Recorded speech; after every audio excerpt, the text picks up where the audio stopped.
સેવા સહકારી મંડળીના ચેરમેન અને મંત્રી સામે છેતરપિંડીની ફરિયાદ. બનાસ બેંકના ઇન્સ્પેક્ટર ત્રણેય વિરુદ્ધ નોંધાવી ફરિયાદ. મંડળી તરફથી આપવામાં આવતા બાંયધરી પત્રમાં ખોટી સહી કરી ઉપાડ્યા નાણાં. ખેડૂતોએ લોન ના લીધી છતાં ખોટી સહી નાણાં ઉપાડી લીધા. બનાસ બેંકની ઊણ શાખામાંથી 15 લાખની રોકડ રકમ ઉઠાવી. શિયા સેવા સહકારી મંડળીના ચેરમેન અને મંત્રી સહિત વ્યવસ્થાપક કમિટીના સભ્ય સામે નોંધાઈ ફરિયાદ. સત્તાનો દુરુપયોગ કરીને વિશ્વાસઘાત અને છેતરપિંડી કરતા નોંધાઈ થરા પોલીસ મથકમાં ફરિયાદ. થરા પોલીસ મથકમાં ખુમાભાઈ રબારી, સખતાભાઈ રબારી અને પ્રકાશભાઈ સુથાર સામે દાખલ કરી ફરિયાદ. અહેવાલ Jayantibhai Thakkar, DT news live 24 Kankrej. Karanji Upaji Thakor, incharge senior inspector Banas bank Shihori અને કાંકરેજ તાલુકાની તમામ મંડળીઓનું મોનિટરિંગ કરવાનું થાય છે.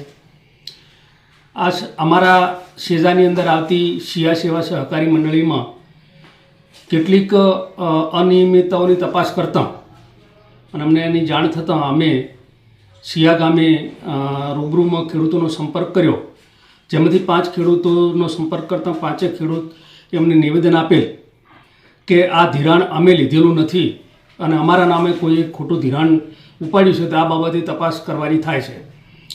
તો હેડ ઓફિસથી અમારી મુખ્ય કચેરીથી અમારા અધિકારીશ્રીઓ આવી અને એની તપાસ કરતાં 5 ખેડૂતોએ અમને નિવેદન આપેલા અને નિવેદનના આધારે અમે થરા પોલીસ સ્ટેશનની અંદર ફરિયાદ નોંધાવી છે, જેની અંદર 3 નામજોગ આરોપી છે, જેની અમે આરોપ છે તે, અને બાકીના જે તપાસમાં ખુલે તે આ બાબતની અમે ફરિયાદ લખાવેલી છે. અને આગળ હવે પોલીસ એની તપાસમાં જે પણ કાર્યવાહી કરે તે જે નામ ખુલે તે હાલ પોલીસ સ્ટેશનની અંદર એ પોલીસના અધિકાર વિસ્તારનો છે અને પોલીસ તપાસ કરી રહી છે.